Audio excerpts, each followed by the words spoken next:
Hello, this is me, Savita Mishra. Welcome back to my YouTube channel, Ashipta Education Point. Today I brought another example from chapter Trigonometric Ratio. The example says, in a right triangle ABC, right angle at C, if tan A is equal to 1, then verify that 2 sin A cos A is equal to 1. So let's start. तो सबसे पहले हम एक triangle draw कर लेते हैं. Let's draw a triangle. तो हमें ड्रॉ करना था एक राइट एंगल ट्रायंगल है ना. इसमें गिवन है राइट एंगल एट सी. तो यहाँ पे जहाँ पे राइट ट्रायंगल है वहाँ पे सी नोट कर लेते हैं. फिर ये हो गया हमारा ए एंड देन बी. ठीक है. तो I have draw already drawed and right angle triangle. ये एंगल ए है तो इसकी अपोजिट साइड जो होगी है ना, अपोजिट साइड इसी में क्या होती है, वो परपेंडिकुलर होती है और एडजेसेंट साइड होती है वो क्या होती है, बेस होती है. तो सॉल्यूशन स्टार्ट करते हैं. हमें क्या गिवन है, हमें गिवन है tan a is equal to 1. tan a क्या होता है, tan a होता है एक हमारे पास ट्रिग्नोमेट्रिक रेशियो की आइडेंटिटी जो जनरली हम लोग यूज़ करते हैं है ना. पंडित बद्री प्रसाद हर बोले है ना, ये जनरली हर कोई यूज़ करता है. तो इसमें सबसे पहला वाला जो होता है पी अपॉन में एच साइन, बी अपॉन में H cos and then P upon में भी ये होता है टैन. तो टैन हमारे पास जो है इट मीन्स टैन है पी अपॉन में बी.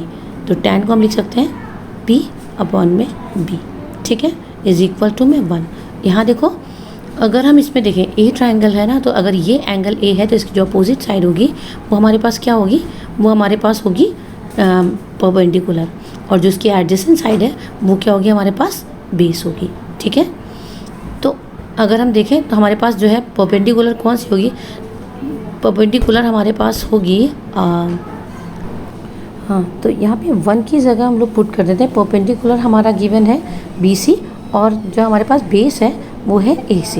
ये इज इक्वल टू है 1 के. ठीक है. तो स्टार्ट करते हैं. AC और BC दोनों की हमें कोई वैल्यू को तो गिवन नहीं है, दोनों का रेशियो इज इक्वल टू 1 दिया है. तो हम लेट कर लेते हैं BC is equal to x and AC is equal to x. तो यहाँ पे राइट करेंगे, लेट कर लेते हैं BC is equal to x and AC is equal to x. ठीक है. यहाँ पे C राइट कर दिया, x होना चाहिए.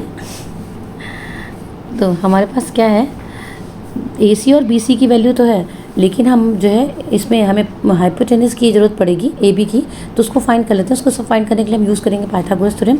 तो बाय यूजिंग पाइथागोरस थ्योरम से हाइपोटेनस का स्क्वायर इज इक्वल टू होता है परपेंडिकुलर के स्क्वायर प्लस बेस के स्क्वायर के.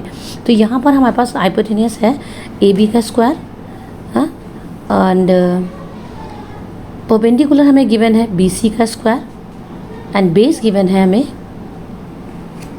AC का स्क्वायर. ठीक है. तो यहाँ पे AB का स्क्वायर हमें फाइंड करना है. हमें AB नहीं गिवन है, AB का स्क्वायर नहीं गिवन है, तो उसको एज इट इज़ राइट कर दो. ये BC की वैल्यू हमारे पास x है तो x का स्क्वायर एंड AC की वैल्यू x है तो उसका भी x का स्क्वायर. तो AB की वैल्यू हमें चाहिए, AB स्क्वायर यहाँ पे राइट करेंगे और दोनों x स्क्वायर को ऐड करेंगे तो हमारे पास आएगा 2x का स्क्वायर. ठीक. अब हमें AB की वैल्यू चाहिए, AB स्क्वायर की वैल्यू नहीं चाहिए. तो हम AB लेंगे, ये स्क्वायर राइट हैंड पे शिफ्ट होकर रूट बन जाएगा और हमारे पास आएगा 2√2x का स्क्वायर. तो हमें AB चाहिए, AB इज इक्वल टू होगा √2 और x चूँकि पेयर में है तो वो बाहर आ जाएगा. हमारे पास इस तरह से AB की वैल्यू हमें फाइंड हो गई, AB is equal to √2x. अब हमें क्या फाइंड करना था, जो हमें क्वेश्चन गिवन था तो 2 sin A cos is equal to 1. तो सबसे पहले हमने जो BC AC और AB फाइंड किया था वो हम यहाँ राइट कर देते हैं. ठीक है. BC हमारे पास x था, AC हमारे पास x है और AB हमारे पास 2√x है. तो यहाँ से स्टार्ट करते हैं. सबसे पहले लिखेंगे कि यहाँ से हमें देखो इसमें साइन और कॉस दोनों की वैल्यू चाहिए, तो साइन ही निकाल लेते हैं. साइन ही क्या होता है, P अपॉन में H. ठीक है. तो P हमारे पास ट्रायंगल में क्या था, जैसे हमने यहाँ पर ट्रायंगल ड्रॉ किया था, दोबारा ड्रॉ कर देती हूँ क्योंकि आसानी से समझ में आ जाए. तो राइट एंगल C पे था और एंगल A से फाइंड करना था B. तो यहाँ पे हमारे पास ये थी एडजेसेंट साइड है ना, ये x थी और ये भी x थी और हाइपोटेनस हमने निकाला था √2x. ठीक है. तो साइन ये होता है P अपॉन में H, परपेंडिकुलर अपॉन में हाइपोटेनस. A है तो इसकी अपोजिट साइड x होगी, यानी कि BC है, BC है हमारे पास, BC अपॉन में AB. ठीक है. BC की वैल्यू हमारे पास क्या है, हमारे पास है BC is equal to x और AB इज इक्वल टू है √2x. इसको फर्दर सॉल्व करेंगे, एक्स एक्स कैंसिल हो जाएगा और हमारे पास जो वैल्यू आएगी साइन ए की वो होगी 1/√2। ठीक, नेक्स्ट कर लेते हैं कॉज ए को। तो कॉज ए है हमारा, कॉज ए क्या होता है, हमारे पास कॉज ए होता है, फिर उसी रेशियो पे आते हैं। पंडित बद्री प्रसाद हरहर बोले तो b/में साइन था और b/में कॉस होता है, तो ले लेते हैं b/, यहाँ से देखो बेस हमारे पास क्या है, बेस हमारे पास है AC, ठीक है, राइट कर दिया, और AB हमारे पास जो है वो हाइपोटेनस है, ठीक है। यहाँ से इनकी वैल्यूज़ पुट कर दो, AC हमारे पास x है और AB हमारे पास √2x है, ठीक। इसको फर्दर सॉल्व करेंगे, ये भी सेम आ जाएगा 1/√2। इसके बाद हमारा जो क्वेश्चन गिवन था उस पर आते हैं। क्वेश्चन था 2 sin A cos A = 1, ठीक है। 2 की जगह 2 राइट करते हैं, मल्टीप्लाई साइन ए की जगह साइन ए की वैल्यू डाल दो, ये मल्टीप्लाई में मल्टीप्लाई का साइन डालो, फिर मल्टीप्लाई कॉज ए है तो वहाँ पे 1/√2 राइट कर देते हैं, ठीक, = में 1।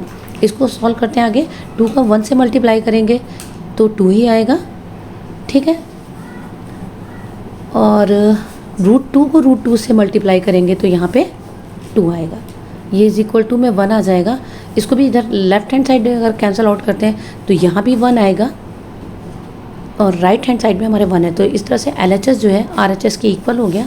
तो यहाँ से हमारा जो क्वेश्चन था कि प्रूव करना 2 sin A cos A = 1 prove हो गया। अगर आपको क्वेश्चन समझ में आए तो हमारे चैनल को लाइक करना, सब्सक्राइब करना। Till then bye bye.